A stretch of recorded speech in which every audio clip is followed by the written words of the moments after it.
त्याने मला फसवलं, तिने मला डच्चू दिला, त्याची बायको पळून गेली, तिच्या नवऱ्याचं बाहेर अफेअर झालं, मेहुण्याने बुडवलं, साडूने फसवलं, सख्या जन्म दिलेल्या पोराने घराच्या बाहेर काढलं, मित्रानेच दगा दिला, पार्टनरशिप ब्रेक झाली, बँकेचं कर्ज वाढलं, पतसंस्थेची जप्ती आली, 35व्या वर्षी बीपी झाला, 40व्या वर्षी शुगर आली. किती किती किती किती समस्या असतात एका आयुष्यात माणसाला. पण जगात एक तरी माणूस असा दाखवा की ज्याला कोणतीच समस्या नाही. पण खरी गंमत पुढे, एक तरी अशी समस्या दाखवा की ज्याच्यावर कोणतंच सोल्युशन नाही.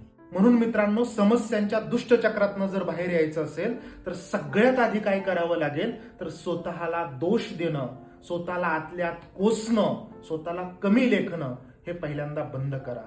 कारण प्रत्येक वेळी प्रत्येक समस्येच्या मुळाशी चूक तुमचीच असेल असं समजण्याचं बिलकुल कारण नाही.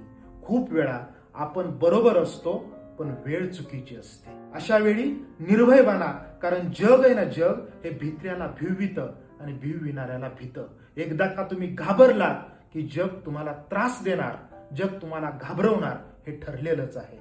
अशा वेळी स्वतःची चूक असेल तर मोठ्या मनाने चूक कबूल करा, दुरुस्त करा. त्याच्यासाठी कुठल्या बुवाकडे, बाबाकडे किंवा ज्योतिषाकडे जाण्याची गरज नाही. पण कोणत्याच समस्येचा बाऊ करून त्या समस्येला कदापि कदापि मोठं होऊ देऊ नका. एकदा का तुम्ही समस्यांचा बाऊ केला, ती समस्या तुमच्या मानगुटीवर बसलीच म्हणून समजा. याच्यावर सोल्युशन एकच आहे. जी परिस्थिती तुम्ही बदलू शकता, रात्रीचा दिवस करा, रक्ताचं पाणी करा, अहोरात्र मेहनत करा आणि ती परिस्थिती बदलून दाखवा.